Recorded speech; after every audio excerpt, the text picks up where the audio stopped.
Karena kalau biasanya kan kita daging semua. Kita akan ngobrol detail, tapi yang jelas adalah apa? Sebelum ngobrol kita mau jelaskan bahwa alhamdulillah ya, kalau kita lihat paling kiri itu pengacara pucuk ya, ya itu adalah Mas AGS ya, Abdul Ghafur Sangaji ya. Nomor 2 dari kiri, tidak asing lagi, Prof. Denny Indrayana. Ya, ini luar biasa. Kita import langsung dari Australia. Tengah, siapa nggak kenal? Ya. Beliau akan bertanggung jawab terhadap undang-undang yang sekarang menjerat saya. Saya juga, karena kami dulu ikut membuat ya tahun 2003 sampai sekarang. Prof. Henry Subiakto. Nah, dan Atlas, tapi bukan buat not list betul kalau ini ya. Kalau ini memang orang yang paling penting juga, pakar pra peradilan, bukannya pakar hukum pidana. Ya, Pak Dr. Didit Wijayanto Wijaya. Ya. Thank you. Baik, tapi yang jelas, kenapa kita ngumpul di sini? Nah, itu yang paling penting. Mas Roy, tema kita apa hari ini? Tema kita adalah bagaimana pandangan para ahli ini, ya, terhadap pasal-pasal ataupun terhadap hukum yang kemudian diarahkan terhadap kasus kita. Wah, ini daging semua nih. Kalau ini bukan lagi daging sama tulang, tapi daging semua. Daging semua. Dan kenapa berada di sini? Ini sekaligus komitmen. Terima kasih Prof. Denny, terima kasih Pak Henry, terima kasih juga Pak Didi. Kalau Pak Didi sudah pasti. Jadi sudah tahu kenapa beliau berada di sini. Beliau ini terima kasih sudah akan mendukung dan membersamai saya. Ya. Berarti Mas Roy sebenarnya peradilan ini udah selesai. Iya. Dengan kumpul 3 ahli aja. Dan terima kasih selesai. wabil khusus ke Prof. Denny ya, dengan timnya Integrity. Ya, yang itu kemudian nanti jangan kaget ya kalau tim Tokham itu tiba-tiba beranak pinak banyak karena ada tambahan dari tim Integrity. Siapa tahu nanti Prof. Henry juga akan bawa tim juga.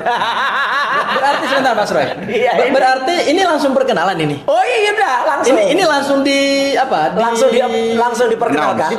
Di-announce. Oh, di launching. Prof. Denny Indrayana membersamai kita semua. Kan udah dari kemarin-kemarin. Sudah dari kemarin, sudah dari awal ya, sudah dari grup besar waktu itu, dan kita bersama-sama, dan ini untuk menegaskan kepastian supaya tidak ada yang main klaim ya gitu ya. Ayo Mas Agus, ada AGS, ada yang kemudian menyampaikan apa yang kira pertanyaan karena ahli hukumnya beliau juga. Oke, Mas Roy. Ya. Jadi di sini banyak sekali channel ya, termasuk juga ada Integrity punya Bang atau Pak Denny Indrayana ya. Kemudian juga ada Roy Suri Official, Refli Harun Official, juga Sangaji Official, Langkah Data. Beberapa channel-channel lainnya. Ya. Dan satu lagi karena ada Refli Harun Official tadi ada satu podcast yang kemudian pamit pulang. Buru-buru. Oke, Mas Roy.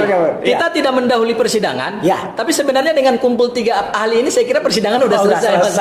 Udah. Kita tidak mendahului persidangan, tapi kita ingin memberikan edukasi kepada para pemirsa ya, terkait dengan apa yang sekarang sedang kita upayakan di Pengadilan Negeri Jakarta Selatan, dan kemudian apa yang sedang terjadi di Pengadilan Negeri Jakarta Timur. Setuju. Ya. Setuju. Mungkin saya mulai dari menariknya ya. Saya mulai dari Pak Didit dulu ya. Terkait dengan permohonan pra peradilan nih Pak Didit nih. Kalau Pak Didit lihat permohonan pra peradilan ini sebenarnya kami memanfaatkan secara tidak sah atau menyeludupkan hukumnya. Kalau hari ini Pak Didit itu Polda tidak mengakui bahwa penangkapan penahanan yang sudah dinyatakan tidak sah oleh pengadilan, mereka masih ngeyel gitu, mengatakan bahwa enggak kok sesuai dengan kewenangan yang diberikan oleh KUHAP. Bagaimana Pak Didit melihat fungsi pra peradilan ini? Jadi begini, kan tadi dia memaksakan pasal 173 KUHAP ya, di mana saya bilang itu adalah mempertegas, jangan lagi dimaknai di sana. Kan saya bilang. Itu kan khusus soal ganti rugi itu. Itu jadi kalau misalnya sudah ada salah tangkap, salah tahan, bisa mengajukan ganti kerugian. Betul. Nah, salah tangkap, salah tahan ini adanya di mana? Di putusan pra peradilan. Sudah tegas. Nah, kalau dia bilang apakah itu hanya mengacu pada undang-undang, dia lupa. Kalau namanya putusan hakim, ada yang namanya sifatnya kepastian hukum. Yes. Karena sudah final and binding, seperti putusan MK, final and binding.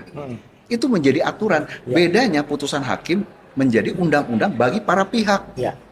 Sedangkan MK sifatnya adalah erga omnes. berlaku untuk Berlaku semua. untuk semuanya. Jadi di sana yang dia tidak pahami, dia memaksakan antara hukum dan undang-undang. Ya. Saya bilang kita ini sarjana hukum, bukan sarjana undang-undang. Ya. Ya, harus dia pahami. Oke. Hukum itu lebih luas. Ya. Ya, Pak Didit gini. Ya. Sebelum P21, Ya. bahkan jauh sebelum pelimpahan berkas perkara ke jaksa penuntut umum, Ya. kubu sebelah, kita sebut kubu sebelah lah ya, tidak perlu kita sebut merek, tapi semua orang udah tahu lah, kubu Ya. sebelah selalu nantang, Anda kenapa nggak pra peradilan? Anda kenapa nggak pra peradilan? Begitu kami udah pra peradilan sampai yang Kok ketiga, peradilannya terus iya. gitu. Kok Kemudian terus mereka gitu. kok seperti ini ya, kebakaran jenggot ya. Menurut Pak Didit, Walaupun emang belum langkah pra tentunya peradilan jenggot. kami ini tepat nggak secara hukum Pak Didit? Sangat Ya, tepat. hak hukum nggak diberikan oleh undang-undang. Begini, saya sepakat dan setuju kalau dulu Mas Roy ini mengajukan pra peradilan sejak awal. Oke. Tapi ketika pra peradilan kita ambil deh statistik, ya kan? Waduh, keberhasilannya kan nol. Kan itu aja. Iya. Data empiris menunjukkan kalau orang nggak ditahan nggak mau. Iyalah. Yang ditahan aja belum tentu pra peradilan. Betul, apalagi nggak Apalagi nggak ditahan. ditahan, ntar dulu, ya kan? Jadi itu dasar. Ya. Saya kebetulan disertasinya mengenai pra peradilan. Soal ditahan ini Pak Didit itu Ya. sebenarnya berhubungan dengan potensial sangat ditahan karena di atas 5 tahun. Ya. Gitu loh, ada. Nah, itu terkait dengan pasal 32 dan 33. Nah, dan di sini ada ahlinya. Ada ahli nih. Dan yang membuat undang-undang. Iya, makanya. Yang Prof. membuat Henry, naskah ya, akademik. bentar, kita geser sedikit Ya, ya. ya, betul. Prof. Henry, kira-kira 32 35 itu berbahaya nggak bagi saya? Justru saya datang itu bukan belain Pak Roy Suryo, tapi belain Rakyat. siapapun Siap. yang dizolimi dengan penafsiran dan penggunaan undang-undang ITE secara keliru. Iya, Salah betul. satunya termasuk Roy Siap. Suryo, kan gitu Iya, loh. iya, iya. Tapi saya kemana-mana. Oke. Terang saya Iyalah, kemana-mana. harus. Siapapun itu, bahkan kadrun pun kalau dia kalau apa termul dulu saya. Saking lamanya dulu saya lamanya kadrun. Ini apa? Termul yang sudah tobat. Bahkan termul pun istilahnya begitu ya. Istilah-istilahan ya. Termul itu udah jadi bahasa nasional loh sekarang. Dulu kadrun termul. Udah masuk kan Sekarang KBBI. kampus bahasa Indonesia. Karena sudah disampaikan oleh mantan kepala negara. Iya. Iya kan, Pak Yusuf Kalla kan udah bilang termul itu. Lanjut. artinya kalaupun ada termul atau siapapun ya, Iya. yang juga didolimi dengan undang-undang ITE, saya siap bantu. Siap. Bukan hanya Mas Roy Suryo, Ya. siapapun termasuk pengacara-pengacara yang seolah-olah dia hebat itu. Iya. One day kalau dia kena undang-undang ITE saya bantu. Nah, Saya- ini sebenarnya tujuannya apa? 32 35 itu, Nah, Prof? itulah makanya Gitu. sebenarnya sangat tidak relevan dengan yang dilakukan oleh Mas Roy maupun Ya. juga Butiva. Ya. Terus terang ya, ini seringkali penerapan Kalau pasal satunya lagi 32 pengkhianat, dan biarkan ke laut, 35 ya. itu Itu ya, tidak relevan. Ya. Kenapa saya katakan tidak relevan? Nah, Mas Roy itu kan selama ini kan dianggap memfitnah. iya. Iya. Dianggap melakukan pencemaran nama baik. Framingnya kuat sekali di situ Waduh, sampai luar biasa. ini harus dipidana karena dia sudah memfitnah serendah-rendahnya karena begitu kan. Tapi kok pasal yang dipakai bukan persoalan konten. Nah, Harusnya kalau fitnah, pencemaran nama baik itu pasal 27 terkait dengan konten. Ini kok tiba-tiba adalah computer crime. Pasal yang isinya bahwa objeknya kejahatan itu adalah komputer. Ya. Di dalam komputer itu ada namanya informasi elektronik Nah, itu. yang dijadikan objek Ya, sebagai serangan. Apakah benar Mas Roy itu menyerang informasi elektronik dengan mengubah-ubah? Kalau memang benar harus ditunjukkan dong yang Mana? namanya alat bukti awalnya itu, itu. alat bukti Alat bukti awal utamanya adalah ini loh informasi yang sebelum diubah-ubah Ya. dan ini yang sudah diubah-ubah. Ya. Dan pelakunya itu secara teknologi dan terbukti dalam teknologi itu pelakunya adalah Roy Suryo. Jam sekian dia mengubah-ubahnya. Betul. Ada Dari jejak mana dia digitalnya, mengubahnya? ya. Ada IP-nya jejak digitalnya. di mana? IP-nya di mana? Ya, Komputernya internet bentuk protokolnya di apa? mana? Apa pakai HP atau apa? Ya. Itu yang namanya computer crime atau objeknya Persis. adalah informasi. Ya, Gitu ya, loh. ya. Tapi ini kan tidak. Enggak. Mas Roy hanya cuap-cuap kan gitu kan. Objeknya juga masih tetap ada sampai sekarang. Ada cuap-cuapnya di Iya. TV lagi gitu kan. TV-nya bukan saya podcast lagi. Iya, kan? iya, di TV misalnya begitu. Dulu Roy Suryo official belum lahir dulu. Nah, kalau ini bisa aja Iya. dikenakan Penegasan ITE, ini. ya. Iya, ini penegasan, ya kan? Belum ada ya dulu ya? Belum ada. Ah, berarti dulu kita belum muncul kalau gitu ya. Belum, Nah, ini kan berarti apa? Bukan informasi elektronik yang dimaksud oleh Dalam undang-undang undang ITE itu. Iya. Tapi kenapa? Apalagi fitnah ya, Bro. Apalagi kan Karena awalnya fitnah di itu, sini. fitnah itu kejam. Fitnah kok Tapi kalau lalu mau, pakai ini iya, apa? kalau mau fitnah itu kejam. Tapi kalau mau fitness kejam. Gitu ya. Ini kelebihannya orang komunikasi. Mas Roy, aku mau tanya beberapa pertanyaan. Tanya ke Iya, Prof. silakan. Ini Tanya. Pak Prof izin. Ya. Ini yang juga kami uji dalam pra peradilan kedua. Ya. Sayangnya ahli yang kami hadirkan keterangan Pak Didit itu tidak dipertimbangkan. Itu. Apalagi keterangan dari kubu sebelah, itu Seluruhnya. lebih hancur lagi. Seluruhnya. Seluruh dalilnya tidak Dalil dipertimbangkan, kiri. tidak dipertimbangkan. Tapi ada yang menarik Pak Prof.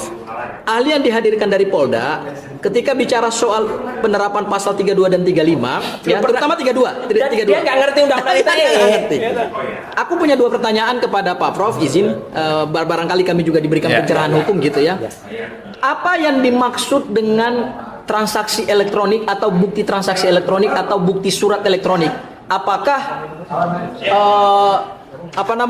flash disk yang digunakan untuk download video dari salah satu stasiun televisi Atau kontennya isinya. atau isi daripada ijazah tersebut. Sementara ijazah tersebut kami buka di pengadilan tidak mengalami perubahan seperti tayangan yang dianalisis oleh Mas Roy. Nah, gimana Ya. menurut Pak Prof?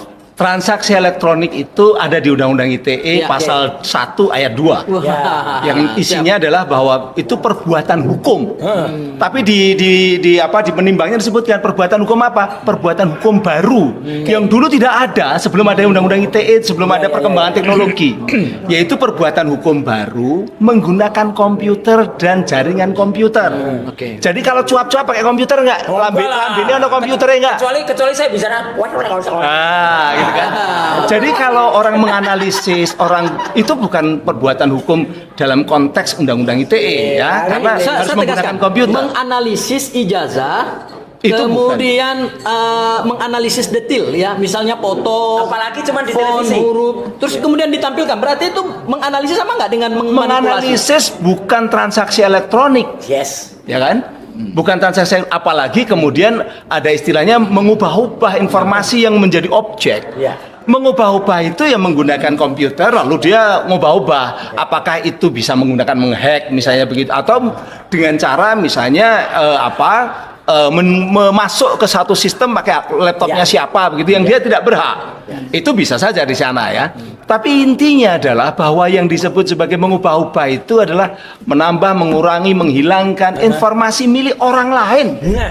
Milik orang lain atau publik. Ya. Sekarang pertanyaannya, yang sekarang itu dikatakan jadi objeknya pasal 32 itu milik siapa? Dian Sandi. Nah, Milik siapa? Belum tentu. ini Belum tentu Dian Sandi. ini- Ada ini di menarik. akunnya Dian Sandi. Enggak, ini Tapi menarik, siapa?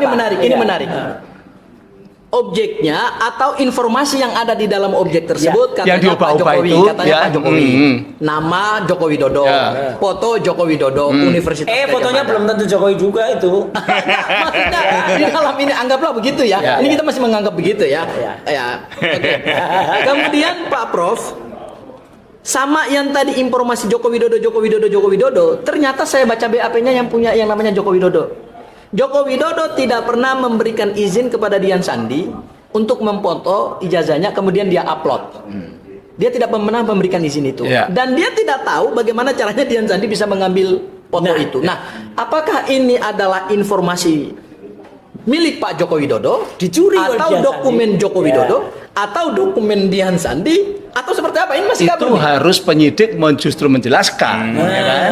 Ini punya siapa? Yang kedua adalah bahwa informasi elektronik itu kalau sudah kena pasal 32 mengubah-ubah tadi harus ditunjukkan aslinya seperti ini. Oke. Kemudian berubah menjadi seperti ini, kapan berubahnya, siapa pelakunya, itu ada metadatanya. Yes. Ada yang namanya data tentang data, kapan itu diubah dan sebagainya. Ya. Ahlinya itu kemudian menunjukkan, ahli digitalnya itu menunjukkan perubahan-perubahan ini. Itu yang disebut sebagai custom of custody begitu Ya, ya. ya, ya. Ahlinya harus ahli digital itu. Betul. Ada nggak yang benar-benar menunjukkan dan dia bisa menunjukkan secara valid begitu. Artinya Kalau itu gini, tidak artinya ada informasi elektronik itu Mas Roy, izin. Ini saya mau akun X-nya Dian Sandi itu misalnya harus dicek dulu ya tadi metadata. Kemudian akun yang mengambil dia, Ya. mengcopy dia itu harus dicek. Misalnya, meskipun saya tidak ingin ya gitu. Kalau saya yang dituduh mengambil yaitu misalnya handphone saya atau komputer saya harus diperiksa. Kalau ternyata tidak ada, Iya. juga tidak.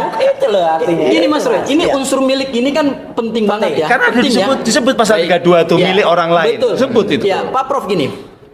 Pak Jokowi mengatakan ijazahnya bukan digital. Aha. Ijazahnya analog. Ya.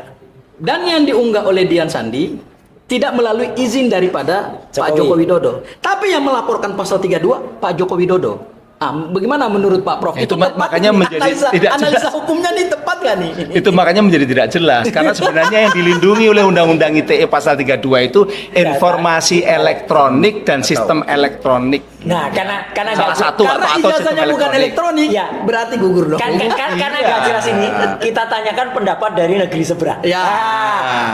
Prof Denny, ya. Jenengan ngamati dari seberang, tapi tentu ngamati itu kan seberang kan nggak ada jarak lagi, ya. Saya Mas Roy, saya mau bertanya begini. Buat orang yang ada di seberang. Iya, iya. Iya. Kalau ada perkara begini yang melibatkan mantan presiden, negara sebesar Australia misalnya, Ya.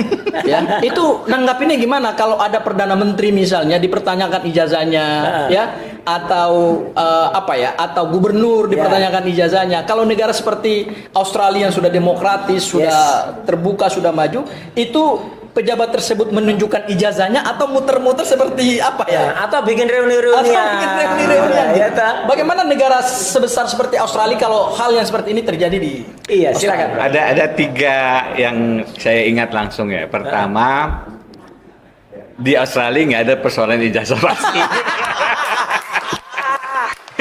Ada perbuatan di ada Australia. perbuatan seorang anak. Oh itu lain lagi. Lain lagi. Yang katanya ke Australia bikin ijazah di sana, tapi ternyata dia cuma 6 bulan di sana. Nah, itu kasus lain. Jadi, itu kasus lain. Itu kasus lain. tidak ada isu pejabat publik Australia yang saya dengar sejauh ini. Ya. Kemudian punya masalah terkait ijazahnya. Jadi pertanyaan beliau ini sayangnya nggak ada jawabannya. Hanya aja di negeri Indonesia. Atau kalau kita mengandaikan, Ya. bagaimana negara sebesar Australia yang sistem demokrasinya sudah mapan dengan ini, kalau ada pejabat tersangkut begini, Iya. cukup tunjukkan saja atau Nah, bikin. makanya yang kedua itu Australia sendiri Iya, ya. iya. Jadi saya membayangkan kalaupun ada tidak akan sesulit ini sebagaimana kalau kita lihat di Amerika. Karena kita sudah sering dengar nih Iya, iya. komparasi Barack Obama Oh, iya, langsung keluar tunjukin, sertifikatnya. ya kan? Gitu. Yang ketiga yang saya ingat adalah ketika Pak Arsul Sani. Iya, Ya Arsul kan? Sani. Semua nonton, semua melihat Pak Arsul Sani kemudian menunjukkan ijazah S3-nya langsung bikin kompres pers terbuka. Dan relatif Udah, selesai selesai. masalahnya, Iya. nggak ada isu lagi. Dan mantan menteri juga ada. Saya lain. Meskipun ada orang cerewet terus sampai dengan sana, tapi nggak usah di lain lah. Buang ke laut aja. Ada lah, ya. beberapa teman yang Iya. kemudian memunculkan ijazahnya, Iya. Mas Dino, Iya, segala macam. betul. Jadi memang sangat disayangkan ya. Sedari awal Pak Jokowi tidak kemudian menunjukkan saja. Yes. Saya sudah berkali-kali juga bicara soal ini. Bahwa kalau kita ingin tuntas, cara sederhana adalah tunjukkan. Ya. Dan disitulah terbukti kemudian kita ya harus ada proses pembuktian pasti. Tapi dengan beliau tidak membuktikan ini ya sudah kita sering sampaikan ini terlalu berlarut-larut. Nah yang lain, Mas, perspektifnya adalah dari sisi politik hukum tata negara yang saya pelajari. Kalau pidana tadi sudah panjang lebar. Ini adalah cara-cara kekuasaan untuk melakukan intimidasi, untuk melakukan kriminalisasi, ya kan? Kalau dulu di zaman Orde Baru kita punya undang-undang anti subversi. Ada undang-undang anti subversi. Yang kemudian pada saat reformasi itu yang kita kemudian hilangkan. Iya, betul. Sekarang undang-undang ITE ini salah satu yang kemudian menjadi pintu masuk bagaimana orang dikriminalisasi. Hari-hari ini saya menulis surat kepada Pak Prabowo bahwa harusnya beliau mendengarkan kritik-kritik gitu, dan biasanya kelompok-kelompok kritik itu tidak didengarkan. Ada 3 modus yang dilakukan. Pertama dibeli. Dibeli ini biasanya mungkin dikasih macam-macam lah ya kan, apakah berkilo emas atau dolar yang tadi berangkas rumah mana kita nggak tahu. Yang kedua dikriminalisasi. Jadi kemudian diancam dengan satu proses hukum supaya orang kemudian takut. Yang ketiga yang paling berbahaya, yang paling pengecut ketika kekuasaan menghabisi. Waduh, Jadi dibeli dikriminalisasi, dihabisi ini yang paling sulit kemudian sekarang terbukti pelakunya negara biasanya. Yang jadi korban misalnya Almarhum Munir. Pak Novel Baswedan matanya, Andri Yunus matanya, dikriminalisasi dan dihabisi inilah. Jadi banyak sekali. Nah sekarang Mas Roy yang mencoba untuk menunjukkan sikap peduli kritisnya terhadap nasib negara, ya dikriminalisasi salah satu modusnya. Yang terbaru sebenarnya ada yang barusan dibela juga oleh Prof Henry, yaitu sahabat kita, podcast kita, yaitu yang ada Babe Aldo. Dan itu ceritanya gimana itu, Prof? Sebelum kita akhiri kita ngobrol, karena mungkin beliau-beliau ini mau ada acara lain dan kita masih punya narasumber baru yang nanti luar biasa. Itu nanti. Memang betul kata Mas Denny Indrayana bahwa sekarang ini undang-undang ITE banyak dipakai untuk membungkam. Jadi terjadi chilling effect. Takut orang menjadi takut. Membungkam mereka-mereka yang kritis, termasuk Anda itu objek yang juga harus dibungkam. Ya. Mungkin nanti kita juga bisa. Bisa saja. Nah kebetulan kemarin yang terjadi ada si Rudi Kamri juga, ada kemudian siapa? Termasuk tokoh yang nanti akan kita narasumber juga. Ada nanti dalam sesi tersendiri. Babe Aldo itu karena dia banyak mengkritisi masyarakat di masyarakat di Kalimantan Selatan, gitu ya. Ada yang tersinggung karena apa yang dia lakukan itu kiprahnya mengganggu mereka-mereka yang punya kekuasaan di sana lah. Nah akhirnya yang terjadi adalah menggunakan undang-undang ITE dia dikriminalisasi seolah-olah melanggar pasal 32 dan 35 juga. Sama juga. Hanya gara-gara dia mengupload sebuah foto. Foto itu dia upload di TikToknya, TikTok pribadinya yang dia tanyakan apa benar ini adalah orang di lapas gitu ya, karena memang ada orang yang sering datang ke lapas itu menjenguk kata keluarganya yang notabene terkait dengan narkoba, bandar narkoba. Tapi dibalik itu sebenarnya problemanya adalah tadi kekritisan dia di masyarakat Kalimantan Selatan. Akhirnya yang terjadi sekarang ditahan. Itu. Ini sekaligus closing statement, Pak Didit. Pak Didit juga pasti punya pandangan tentang Babe Aldo, gitu ya. Apa yang kemudian bisa kita katakan sebelum nanti saya minta Prof Henry nutup, kemudian Pak Prof Denny nutup, dan juga nanti terakhir Mas Agis menyampaikan konklusinya. Kalau sepintas saya lihat perkaranya, saya udah melihat itu kelihatan sekali kental namanya rekayasa kriminalisasi. Kita harus bedakan. Kita juga ada rekayasanya kita. Jadi saya harus bedakan rekayasa kriminalisasi dengan kriminalisasi. Kriminalisasi itu sesuatu perbuatan yang bisa dikriminalkan. Tapi kalau rekayasa itu jahat sekali. Nah, jadi closing statement saya adalah sebenarnya kita punya banyak undang-undang. Termasuk undang-undang ITE. Undang-undang ini bagus. Saya menyitir dengan istilah das sein, das sollen. Apa yang harusnya dan apa yang terjadi. Nah, jadi ternyata yang terjadi tidak sesuai dengan apa yang seharusnya terjadi. Sehingga saya perlu komentar satu. Apa itu? Percuma kita punya undang-undang yang bagus kalau pelaksananya tidak bagus. Lebih baik kita punya undang-undang yang tidak bagus tapi pelaksananya bagus. Gitu. Lebih baik demikian. Prof Henry, jadi banyak 3235 terhadap saya ini gimana kira-kira? Pasal 32, 35 ini sering dipakai karena sanksinya di atas 5 tahun. Sehingga bisa untuk nahan. Perkara sebenarnya match tidak cocok, unsur-unsurnya nggak cocok itu belakangan nanti di pengadilan, tapi tahan duluan. Ini yang kasusnya seperti itu yang dia dilakukan seperti si Babe Aldo juga seperti itu. Anda pun dulu awalnya mau seperti itu, tahan duluan. Tahan duluan begitu.